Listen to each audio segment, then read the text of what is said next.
L'8 settembre coglie il Cappellini alle ore 2 antimeridiane mentre è in navigazione tra Singapore e Sabang, sotto la scorta dell'Eritrea.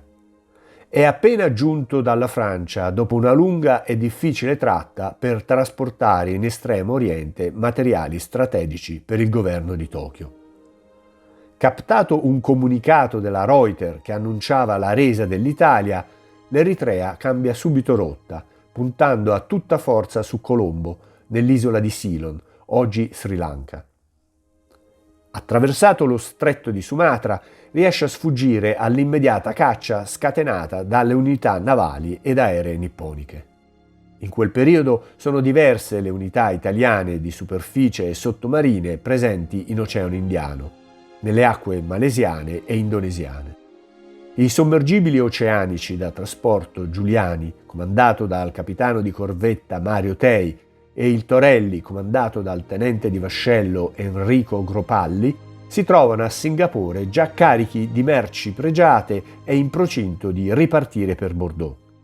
Nel frattempo il Cappellini si trova a Sabang, pronto anch'esso per il rientro in Europa. Il sommergibile oceanico Cagni, comandato dal capitano di corvetta Giuseppe Roselli Lorenzini, naviga invece in pieno Oceano Indiano, proveniente da Bordeaux e diretto a Singapore. Per quanto riguarda le navi di superficie, esclusa l'Eritrea, le cannoniere Lepanto, comandata dal capitano di corvetta Morante, e Carlotto, del tenente di vascello De Leonardis, si trovano rispettivamente a Shanghai, mentre l'incrociatore ausiliario Calitea II, l'ex Ramb 2, al comando del capitano di corvetta Mazzella, si trova a Kobe per lavori. Alcuni piroscafi, come il Conte Verde del capitano di corvetta Edmondo Kinka, si trovano anch'essi a Shanghai. Queste due ultime unità si autoaffondano il 9 settembre per non cadere nelle mani dei giapponesi. Lo stesso giorno anche la Lepanto e la Carlotto seguono lo stesso destino per lo stesso motivo. La sorte delle unità italiane rimaste a galla è triste e avventurosa al tempo stesso. Il sommergibile Cappellini decide con tutto il suo equipaggio di continuare a combattere a fianco della Germania e del Giappone, aderendo di fatto alla nuova Repubblica Sociale Italiana. Ma una volta trasferitosi a Singapore sotto scorta nipponica, viene catturato con l'inganno. Nonostante la dichiarazione di fedeltà del comandante Akoni, l'ammiraglio Hiraoka fa internare la nave e imprigionare il suo equipaggio, riservandogli un trattamento disumano. Stessa sorte tocca pure al Giuliani e al Torelli, sebbene gli equipaggi vogliano, al contrario dei loro ufficiali, continuare a combattere con i vecchi alleati. L'unica unità che si salva è il Cagni, che, saputo dell'armistizio, fa rotta su Durban, in Sudafrica, dove si consegna agli alleati. Nonostante il pessimo comportamento dei giapponesi, molti marinai dei sommergibili italiani dell'Oceano Indiano continuano a combattere per molti mesi.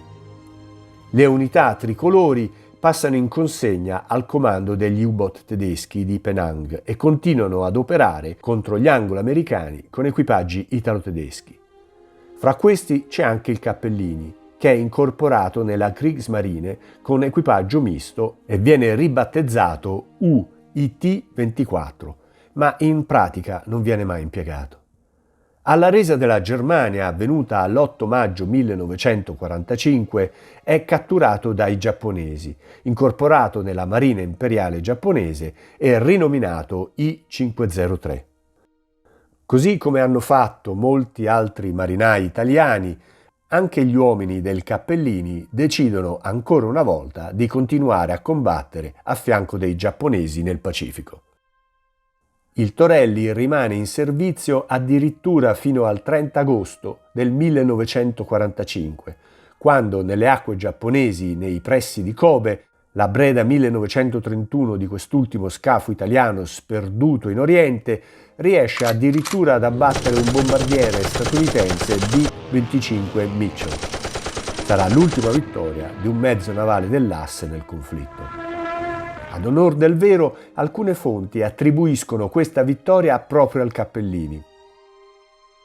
Dopo la resa del Giappone, i pochi marinai italiani superstiti vengono imprigionati dagli americani, mentre il Cappellini è affondato nelle acque a largo di Kobe, probabilmente il 2 settembre 1945.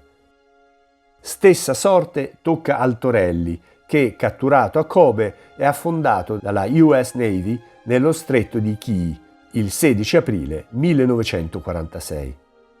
Il Cappellini e il Torelli sono state le uniche imbarcazioni militari ad aver servito sotto tutte e tre le bandiere dell'asse. Nel dopoguerra il nome Alfredo Cappellini verrà dato all'ex USS Capitaine, appartenente alla classe Balao, ceduto dagli Stati Uniti alla Marina Militare Italiana.